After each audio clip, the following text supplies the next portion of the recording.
ऐ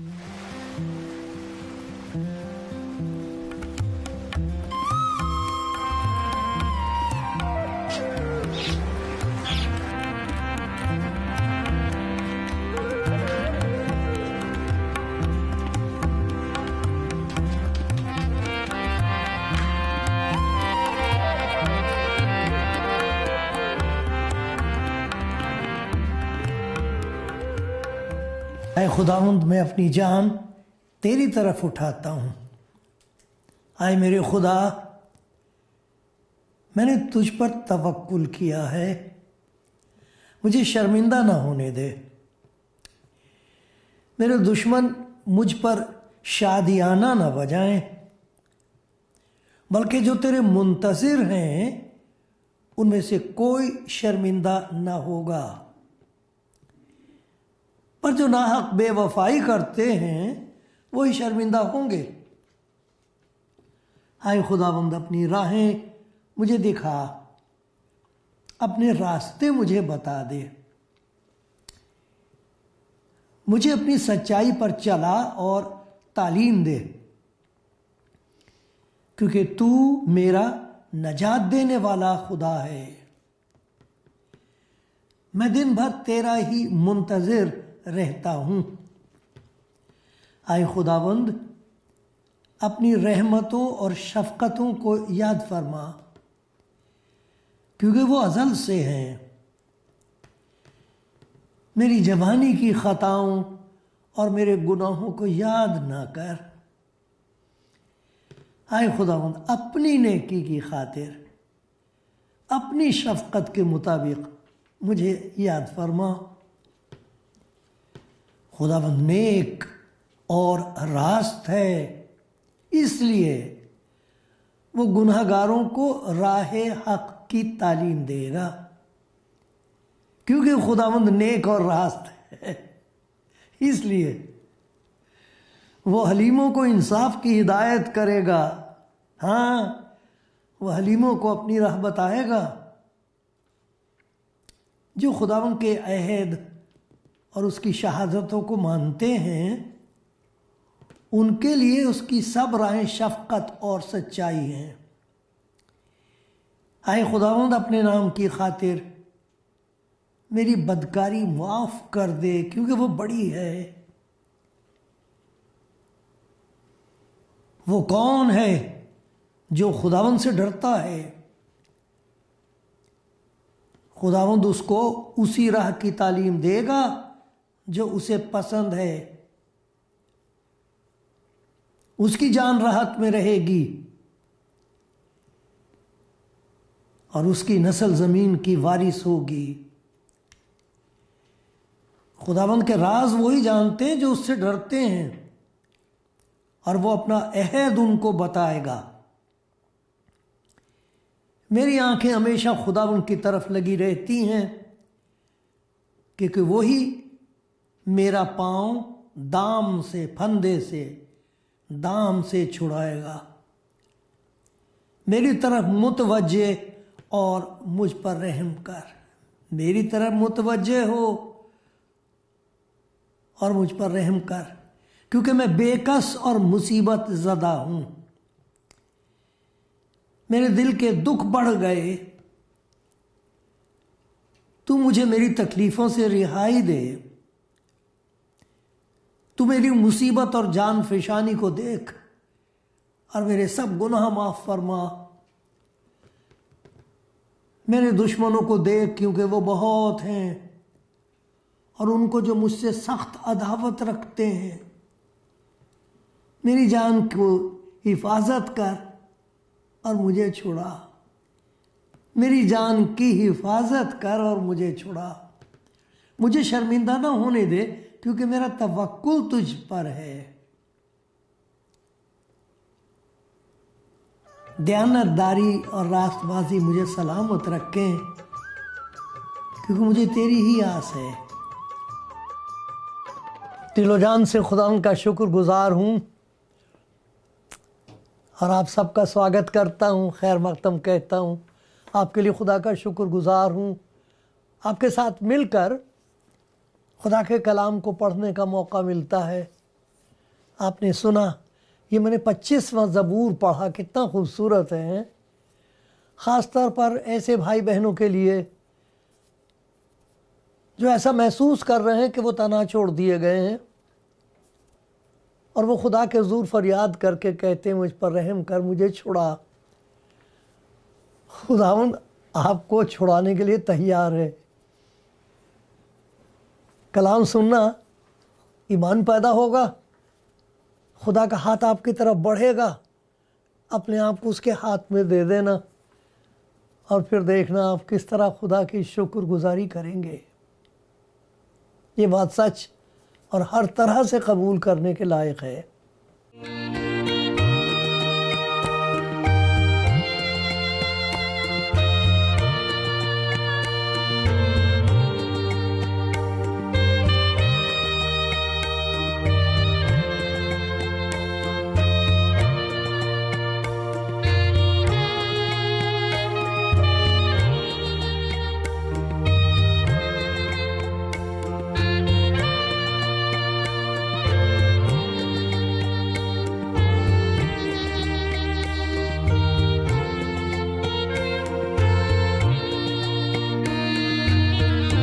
प्यारी बहनों और प्यारे भाइयों, खुदा के कलाम का एक हिस्सा मैं आपके सामने पढ़ूंगा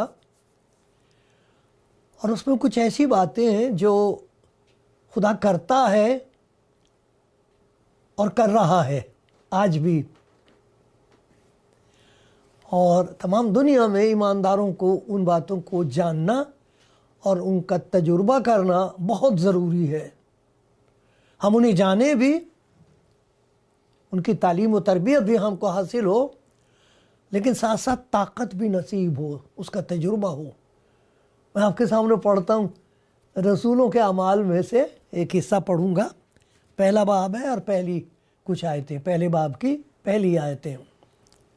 आए थियोफिलुस, मैंने पहला रिसाला उन सब बातों के बयान में तसनीफ़ किया, लिखा जो यीशु शुरू में करता और सिखाता रहा, करता और सिखाता रहा। ये गौरतलब बात है, बहुत लोग सिखाते हैं मगर करते कराते नहीं है, कर सकते नहीं। यहाँ बताया गया यीशु करता और सिखाता था, करता और सिखाता रहा उस दिन तक जिसमें वो उन रसूलों को जिन्हें उसने चुना था रूहुल कुद्स के वसीले से हुक्म देकर ऊपर उठाया गया। उसने, ये देखिए, उसने दुख सहने के बाद, जो सलीब पर सहा, जो मौत का दुख था, दुख सहने के बाद बहुतों से अपने आप को उन पर जिंदा जाहिर भी किया। चुनाचे वो 40 दिन तक उन्हें नजर आता और खुदा की बादशाही की बातें कहता रहा। बहुत से सबूतों से अपने आप को उन पर जिंदा जाहिर भी किया, बहुत से सबूतों से। और लिखा 40 दिन तक उनके साथ रहा, शागिर्दों के साथ, और खुदा की बादशाही की तालीम उनको देता रहा। तो मुर्दों में से जी उठने के बाद खुदावंद यीशु मसीह ने अपने आप को जाहिर किया उन शागिर्दों पर जिनको तरबियत दी थी, उसने उनको सिखाया था, तालीम दी थी और बता दिया था कि नबियों की पेशन गोइयों के मुताबिक, खुदा के इल्म के मुताबिक और खुदा की मर्ज़ी और इंतज़ाम के मुताबिक ये ज़रूर है कि मैं मसलूब किया जाऊँ, सलीब पर चढ़ाया जाऊँ, मारा जाऊँ, तीसरे दिन मुर्दों में से जी उठूँ। ये तमाम पेशन गोइयों की तस्दीक होगी। इस बात को साबित किया जाएगा कि खुदा जो कुछ कहता है वो एतबार के काबिल है, वो सच्चा है, वो वादे का पूरा करने वाला है। और फिर उसके बाद जब वो मुर्दों में से जी उठा तो उनके लिए बड़ा मुश्किल था ये यकीन करना कि वो मुर्दों में से जी उठा है। तो बहुत से सबूतों से अपने आप को उन पर जाहिर किया 40 दिन तक, और एक दो पर नहीं। खुदा का कलाम बताता है इकट्ठे 500 आदमियों पर अपने आप को उसने जाहिर किया। लेकिन आज हम ये देखेंगे कि वो कौन लोग थे, किस किस्म के लोग थे जिन पर खुदा यीशु मसीह ने अपने आप को जिंदा जाहिर किया। मुर्दों में से जी उठने के बाद उनके पास गया, उन्होंने उसको पहचाना और उनको यकीन हो गया कि हाँ, हमको मालूम है तो मर गया था, हमने तो देखा इसको सलीब पर लटका हुआ, हमने तो देखा किस तरह इसकी लाश ले गए थे, उसको दफन किया था। हमको मालूम है किस तरीके से उसकी कब्र पर सरकारी पहरा और मोहर थी, हमको मालूम है वो मर गया था, लेकिन उन पर वो जाहिर हुआ अपने कहने के मुताबिक। तो वो कौन लोग थे? और जैसे मैंने अर्ज़ किया कि ये एक ऐसा खुदा का अमल है, यीशु मसीह की एक ऐसी बात है कि ये नहीं कि उसने अपने आप को शागिर्दों पर जाहिर किया, आज अपने आप को लोगों पर जाहिर कर रहा है। ज़्यादातर लोग यीशु मसीह के पास जो अब आ रहे हैं, उनकी गवाही में बड़ी बात यह है, यह शुक्र खुदा का, लोग बता रहे हैं कि सब कुछ किया था, बीमारी दूर नहीं हुई। यीशु मसीह पता नहीं किस किस के पास गए, क्या क्या दिया। यीशु मसीह के पास है, उसका नाम लिया, किसी ने हाथ रख के दुआ की, अच्छे हो गए हो। अब कह रहे हैं कि ये है कौन, उसको जानना मांगते हैं। बेशक खुदा इस तरीके से काम कर रहा, लेकिन कुछ ऐसी गवाहियां हैं जिन वो ये कह रहे हैं कि हमने रोशनी देखी, हमें उसकी हुजूरी महसूस हुई। कुछ कह रहे हैं हमने उसकी सूरत देखी, उसकी आंखों में हमने देखा। कुछ कह रहे हैं हमने उसकी आवाज़ सुनी, उसने हमसे बात की। तो वो जैसे शागिर्दों पर जाहिर होता रहा, उसकी वजह से तमाम दुनिया में जाके उन्होंने मुनादी की, आज भी वो जाहिर हो रहा। तो वो कैसे लोग हैं, उनका जिक्र है बाइबल में। तो मैं तो कई दफ़ा मैंने सोचा भी जाके यरूशलेम में खुदा यीशु मसीह को ऐन मौके पर, जब वो यहूदी लोग जो बहुत मुखालिफ थे, जिन्होंने उसको हवाले किया था रूमियों के और मसलूब करवा के मरवा डाला था और पक्का कर लिया था कि वो मर गया, वहाँ जाके खड़ा होना चाहिए था खुदा उनको। और पिलातूस के यहाँ जाके खड़े होते हैं। नहीं, खुदा की बातें खुदा ही जाने हैं। लेकिन हम ये देखेंगे कि जिन पर वो जाहिर हुआ वो कौन लोग थे और उसका क्या नतीजा हुआ जब उन्होंने ये देखा कि वो तो जिंदा है। क्योंकि आज भी जो लोग खुदा यीशु मसीह का तजुर्बा कर रहे हैं, वो कहते हैं वो तो जिंदा है,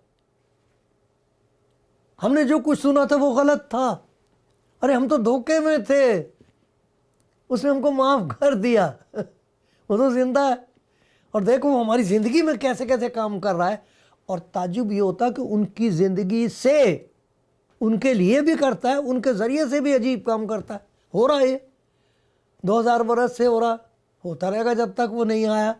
जब आ जाएगा तब इससे भी बड़े बड़े काम होंगे। तो देखते हैं वो कैसे लोग थे, जाने वो कैसे लोग थे जिनको नजात बख्श दीदार हासिल हुआ। जानना चाहोगे?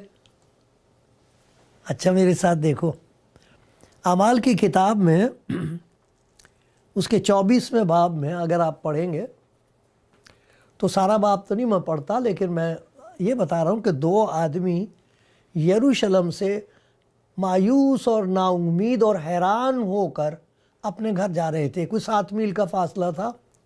अब मालूम नहीं मियाँ बीवी थे या 2 भाई थे, एक का नाम बताया गया क्लियोपस। और वो जा रहे थे बेचारे, सोचते जा रहे थे ये क्या हुआ है, कितना बुरा हुआ है, हमारे साथ कितना बड़ा धोखा हुआ है, हम तो सब कुछ छोड़कर उसके पीछे हो लिए। तो अचानक उनको लगा कि एक तीसरा शख्स उनके साथ है, एक मुसाफिर और भी उनके साथ लग गया। उनसे पूछा उसने, ये क्या बातें कर रहे हो तुम? तो कहने लगे बात क्या कर रहे हैं, तुझे नहीं मालूम तू कहाँ रहता भाई? तूने नहीं सुना ये मसीह का माजरा नहीं सुना तूने कि किस तरीके से, किस किस्म का वो शख्स था? हमें बड़ी उम्मीद पैदा हो गई थी कि जिस आने वाले मसीह की खुशखबरी सुनाई गई है ये वही है, हमें उम्मीद थी, लेकिन जाती रही। उन पर खुदा यीशु मसीह ने अपने आप को जब जाहिर किया तो उसे जाने नहीं दे रहे। हो कह रहे नहीं हमारे साथ रहे, शाम का खाना हमारे साथ खा। उसने उनके साथ खाना खाया। और अचानक उनकी आंखें खुल गई, उन्होंने पहचान लिया, अरे ये तो जिंदा है। आज भी बहुत लोग हैं जो जिंदगी में नाउम्मीद हो चुके हैं, ना जाने किस किस का सहारा लिया था, किस किस पर भरोसा कर लिया था, ना जाने किसके लिए क्या कुछ कुर्बान कर दिया था, लेकिन शर्मिंदगी हुई, अब नाउम्मीद है। मुझे बड़ा ताज्जुब हुआ, एक स्टोर में मैंने देखा, वो रिसाले होते हैं, मैगजीन्स होती हैं, उसमें बड़ी खूबसूरत औरत की, शाही ख़ानदान की औरत की तस्वीर, और उसके नीचे लिखा हुआ था, I can not trust any one in this world. इस दुनिया में मैं किसी पर यकीन नहीं कर सकती, सब पर से एतबार उठ गया। ओहो, तो मैंने कहा ये अकेली नहीं है, ना जाने कितनों से अब मैं बात कर रहा हूँ जिनकी ज़िंदगी की उम्मीद गायब हो गई है, ना उम्मीद है, उन पर वो ज़ाहिर हुआ है, फिर से उनकी उम्मीद जिंदा हो गई, एक नई उम्मीद उनको हासिल हुई है, एक जलाली उम्मीद उनको नसीब हुई। रहा नहीं क्या उनसे, फिर वापस गए। शाम का वक्त था और वो खुदावंद यीशु मसीह से ये समझ के कि मुसाफिर है, कह रहे थे रात का वक्त होने जा रहा है, सूरज गरूब होने को हमारे साथ रहे। रहा नहीं क्या उनसे, उसी वक्त वापस गए जाके शागिर्दों को बताने के लिए। ऐसी ज़बरदस्त उम्मीद। देखो कौन थे और लोग जिन पर वो जाहिर हुआ है। ऐसे लोगों पर जाहिर हुआ जो खौफ ज़्यादा थे, डरे हुए थे, दहशत छाई हुई थी। उनका जिक्र यूहन्ना की इंजील में है, लिखा है कि यूहन्ना की इंजील उसका 20वां बाब है, 19वीं आयत पढ़ रहा हूँ मैं। आप ये लिखे हुए हैं, आप ज़रूर अपने आप पढ़िए इनको। मेरे पास इतनी समझ नहीं है, किसी के पास भी नहीं वो समझ जो खुदा का पाक रूह आपको बता देगा, वो किसी के पास नहीं, वो खुद बताएगा आपको। तो पढ़िए मेहरबानी से। देखो यहाँ लिखा है, फिर उसी दिन जो हफ्ते का पहला दिन था, शाम के वक्त जब वहाँ के दरवाजे जहाँ शागिर्द थे यहूदियों के डर से बंद थे, यीशु आकर बीच में खड़ा और उनसे कहा, तुम्हारी सलामती हो। कैसे लोग थे ये? दहशत ज़्यादा, घबराए हुए, जान छुपा के बैठे हुए हैं। ना जाने कितने लोग ऐसे हैं, पता नहीं किससे डरे हुए हैं। कोई एक डर है इस दुनिया में? दहशत का राज है इस वक्त। ऐसे लोगों पर खुदावंद यीशु मसीह जाहिर होता है, डरो मत। कई दफ़ा लोगों को इस आयत की वजह से जैसे मुर्दों में से जिंदा होगा, नई जिंदगी हुई है। इतनी प्यारी आयत है ये, आप इसको खा लें। ये यशायाह नबी की किताब है, ये मेरी ज़िंदगी की खुराक है। यशायाह नबी की किताब 41वां बाब और 10वीं आयत, उसमें तू मत डर मेरी बेटी अब न डर, तू मत डर क्योंकि मैं तेरा खुदा हूँ। हिरासा ना हो, तू मत डर मैं तेरे साथ हूँ। हिरासा ना हो क्योंकि मैं तेरा खुदा हूँ। ऐसा तेरे साथ प्यारा रिश्ता है। तू मत डर, मैं तेरी मदद करूँगा, यकीनन तेरी मदद करूँगा, और अपनी सच्चाई के, दोस्ती के, प्यार के, सदाकत के दाहिने हाथ से, वफादारी के दाहिने हाथ से तुझे संभालूंगा। तू मत डर, मैं जिंदा हूँ। ऐसे लोग जो डरे हुए हैं इस वक्त, हर किस किस चीज़ से डरे हुए हैं। मौत से डरते हैं, कल को क्या हो जाएगा उससे डरते हैं। ये लोग हमारे दुश्मन बढ़ते चले जा रहे हैं, अब क्या होगा।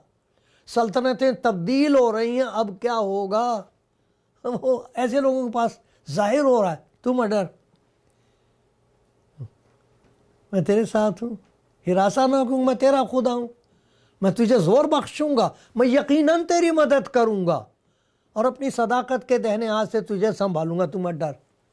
ऐसे जाहिर हो रहा है जिंदा खुदा हूँ। जैसे शागिर्दों पर हुआ था जाहिर, वैसे आज लोगों पर जाहिर हो रहा है। ये बात सच है, इसीलिए तो कलीसिया तरक्की कर रही है। अब कलीसिया के पास और क्या है? हर जगह सताए जा रहे हैं, हर जगह दरवाजे बंद किए जा रहे हैं, मारे जा रहे हैं, जेलों में डाले जा रहे हैं, और ये तो 2000 बरस से हो रहा है। लेकिन जिंदा खुदावंद उन पर जाहिर होता है। वो जिंदा है बेशक, तो ना उम्मीदों पर जाहिर हो रहा है, खौफज़दा लोगों पर जाहिर हो। वो जो शर्मिंदा हैं, गुनाह में गिर चुके हैं, गिर गए हैं, उनसे गलती हो गई है। पतरस जब खुदा उन शागिर्दों पर जाहिर हुआ, पतरस वहाँ था और एक जगह उसकी मुलाकात हुई, उससे पूछा खुदा ने, तू मुझसे मोहब्बत रखता है पतरस? बड़ा दावा कर रहा था, मैं तेरे लिए अपनी जान भी दे दूंगा। शर्मिंदा है इस वक्त, क्योंकि गिर चुका। उसने यीशु मसीह पर लानत की सबके सामने। मैं नहीं जानता इस आदमी को किसकी बात कर रहे हो, डर गया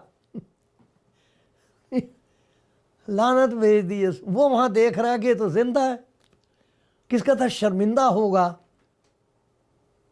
उस पर जाहिर हुआ है। कभी उसको यूं नहीं कहा यीशु मसीह ने कि अफसोस कि तूने मेरा इनकार किया, अरे अफसोस तुझ पर कि तूने मुझ पर लानत, नहीं कहा ही, ऐसी कोई बात नहीं। उसको बता दिया था, मैंने तेरे लिए दुआ की है, मुझे मालूम तू क्या करेगा, लेकिन मैंने तेरे लिए दुआ की है। ऐसा मुनज्जी, ऐसा प्यार करने वाला, ऐसा दोस्त जिंदा है। आपसे हो गई कोई गलती, शर्मिंदगी है, मैं इस रास्ते से गुजरा हूँ इस कूचे के हर जर्रे से आगाह, यहाँ से मुद्दतों आया गया हूँ। मुझे मालूम है, मुझे मालूम है, अगर खुदावंद मेरा मददगार ना होता तो मेरी जान कब की आलम खामोशी में जा बसी होती। ऐसे लोगों पर जाहिर हो रहा है जो किसी वक्त खुदावंद के पीछे चल रहे थे, बहुत खुश थे, लेकिन गिर गए। उनको आके उठा रहा है जिंदा खुदावंद। ऐसे लोगों के पास जाता है। ये देखो और कैसे लोगों के पास जा रहा है, सख्त दिल लोग। खुदावंद यीशु मसीह के एक शागिर्दों में से एक शागिर्द था जिसका नाम था थॉमस। शागिर्द उसे कह रहे हैं, हमने देखा है, वो यहाँ आया, हमारे साथ खाना खाया उसने। खाया होगा, मैं नहीं मान सकता। जब तक मैं उसके हाथ में जख्म ना देख लूं, पसली में हाथ ना डाल के देख लूं, मैं नहीं यकीन मानूंगा। भाई तुम जो मर्जी कहते फिरो, मैं इस किस्म का बेवकूफ़ आदमी नहीं हूं, मैं वहम परस्त नहीं हूं। लो जी, फिर खुदा आते हैं और पतरस से तूमा से वही बात कही है जो वो कह रहा था। ला अपने हाथ इधर कर, आजा हाथ डाल के देख ले। अरे जब उसने उसे देखा है, फिर नहीं खड़ा रह सका, जमीन पर गिर गया है, उसके कदमों में गिर गया है और ऐसी बात कह दी, या तो वो कुफर है और या फिर मुकाशफा है वो जो खुदा ने उस पर जाहिर की थी। आए मेरे खुदावंद, आए मेरे खुदा। ऐसे लोगों पर जाहिर हो रहा है जो इस दुनिया में जाके कह रहे हैं कि खुदा है जिसने अपने आप को जाहिर किया है मसीह में, और खुदा ने उसको ऐसे मुल्क में भेजा जहां खुदाओं का शुमार नहीं हो सकता। इतने हैं, सबकी इज्जत, सबको खुदा प्यार करता है, इसीलिए वहां अपने नबी को भेजा, अपने शागिर्द को भेजा। कैसे लोगों के पास भेज रहा, ना उम्मीदों के पास, खौफजदा शर्मिंदा लोगों के पास, सख्त दिलों के पास। एक मुखालिफ था, बड़ी रास्तबाजी उसकी ये थी कि जी ईसाइयों को सताना चाहिए, मार रहा है उनको पकड़ पकड़ के। आज भी ऐसे मैं उनके लिए बड़ी दुआ करता हूँ। मैं कहता हूँ खुदा, ये मेरा प्यारा भाई, ये मेरी प्यारी बहन, तू इसको प्यार करता है, इसको मालूम नहीं है, ये नहीं जानते कि क्या करते। जिस दिन उन्होंने तुझे देख लिया तो दुनिया वाले इनकी आंखों में देखेंगे तेरी तस्वीर, इनकी आंखों में तेरी सूरत नजर आएगी। साउल नाम का एक बड़ा रास्तबाज, उसकी रास्तबाजी ये कि जी ईसाइयों को ख़त्म करो, पकड़ो इनको, जेल में डालो। खुदावंद उस पर जाहिर हुआ और ये नहीं कहा कि इसको तबाह कर दूंगा मैं, इसने मेरी कलीसिया को सताया, नहीं, इसलिए नहीं। देखो उसके बारे में क्या लिखा, उस पर यह जाहिर किया गया कि अरे खुदावंद ने तुझे चुना है, लिखा है ये कौमों, बादशाहों और बनी इसराइल पर मेरा नाम जाहिर करने का मेरा चुना हुआ वसीला है। ये जो मुखालिफ है ये मुनादी करता फिरेगा, इसके वसीले से दुनिया भर में कलाम जाएगा। देखो हमारे पास कितना कलाम है। इसके बाद इसका नाम बदल गया, इसका नाम था साऊल, नाम फिर इसका हो गया पौलुस, पौल छोटा बन गया, इतना बड़ा बन रहा था, इतना महीन बना दिया खुदा, उसको छोटा बन गया। सबका अपने आप का अपना तारुफ जब वो कराता है तो कहता मैं मसीह का बंदा हूँ, डूलॉस। उसके कोई राइट नहीं होते, उसके कोई हक नहीं होते। वो गुलाम वो यूं नहीं कह सकता जी मेरा ये हक है, मेरा वो नहीं, कहता मेरा कोई हक नहीं है, मैं मसीह का गुलाम हूँ। मैंने मसीह को सताया था, अब मैंने उसके देखा, अरे मुझे नजात बख्श दीदार नसीब हुआ है, मैंने उसे देखा, उसने मुझसे प्यार से बातें की, अरे मैं अंधा हो गया था, उसने मेरी आंखें खोल दी अब मुझे मालूम है वो कौन है। वो लिखता है कि अगरचे ये खुदा की सूरत पर था तो अभी इसने खुदा के बराबर होने को कब्जे में रखने की चीज ना समझा। अरे ये वो है जिसने आपको खाली कर दिया, खादिम की सूरत इख्तियार की, आके कहता है कि मैं खिदमत लेने नहीं बल्कि खिदमत करने के लिए आया हूं इस दुनिया में। मैं गुनाहगारों के लिए जान दे दूंगा ताकि वो बचें। ये कौन लिख रहा है, कौन बता रहा है? वो जो मुखालिफ था उस पर जाहिर हुआ। तो देखा आपने कैसे लोगों पर जाहिर हो रहा हो जो नाउम्मीद है, जो खौफ ज़दा डरे हुए हैं, सख्त दिल हैं, शर्मिंदा हैं, मुखालफत कर रहे हैं। ताज्जुब ना करो, हैरान ना हो मेरी बात सुन के,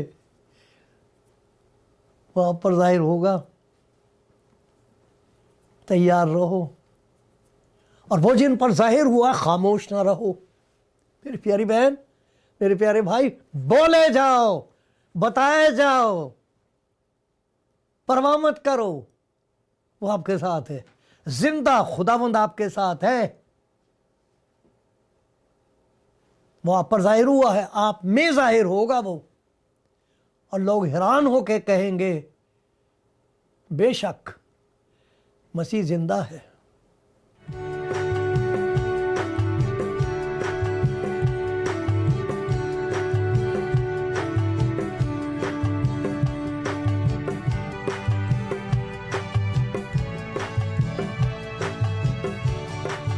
खुदा उनके प्यारों, प्यारे भाई बहनों, मालूम नहीं कौन से मुल्क में हैं आप, कहाँ हैं, मालूम नहीं क्या हाल है आपका। ये सारी बातें जिनका मैंने जिक्र किया, लोग इस किस्म के हालात में से गुजर रहे हैं। ये बात बिल्कुल सच। कितने लोग हैं जो नाउम्मीद हैं, दिल टूटे हुए उनके, किसी से कह भी नहीं सकते, खामोश हैं।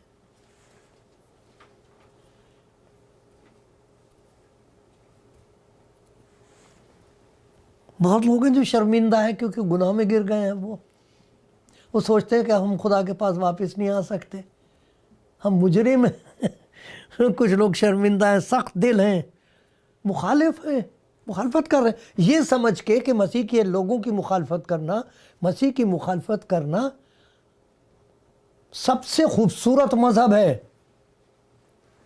सबसे ज़रूरी रास्तबाजी है, ऐसा समझते हो। तो उनके जोश को तो मैं सलाम करता हूं, लेकिन होश भी तो होना चाहिए ना। वो होश में आ रहे हैं, खुदावंद अपने आप को उन पर जाहिर आ रहे, होश में आ रहे हैं और कह रहे हैं अरे हम कर क्या रहे हैं। मुझे नहीं मालूम आप नाउम्मीद हो किसी वजह से, किसी वजह से शर्मिंदा हो गए हो, ऐसा मुझे करना नहीं चाहिए था, आपके गुनाह आपको परेशान करते हैं, डरे हुए हो किसी बात से, गुनाह पकड़ा जाएगा तो क्या होगा, मौत के बाद क्या होगा, नौकरी छूट गई तो क्या होगा, धोखा दे दिया लोगों ने तो क्या होगा। अरे आप उस जिंदा खुदा यीशु मसीह से एक दफ़ा मुलाकात कर लोगे तो खौफ नहीं रहेगा। खौफ खुशी में तब्दील हो जाएगा, खाकसारी में तब्दील हो जाएगा, हिम्मत। तो ये सारी बातें खुदावंद आज कर रहा है। मेरे प्यारे भाई, आपका कुछ भी हाल क्यों ना हो, वो जो मुर्दों में से जी उठा है उसकी मोहब्बत बेमिसाल है। उसकी कुदरत का अंदाज़ा नहीं लगाया जा सकता। एक दफ़ा उसे कह के तो देखो, आप खुदा, मेरा दिल टूटा हुआ, मुझे कोई उम्मीद नहीं, किसी से कोई उम्मीद नहीं, मैं कुछ नहीं कर पा रहा, मैं शर्मिंदा हूं, मैं गिर गया हूं। आए खुदा, मेरे दिल में तो तेरे लिए नफरत है। तो ईसाई लोग हैं, मुझे इनसे कोई बता दो उसे, मुझे नफरत है, मैं तुझसे नफरत करती हूं, ये कह दो यीशु मसीह से। वो आपसे नफरत नहीं करेगा, अपने आप को जाहिर करेगा और फिर सारा जहर निकल जाएगा, जिंदगी बदल जाएगी, जिंदगी का मकसद बहुत खूबसूरत बन जाएगा। आमीन, आमीन, आमीन।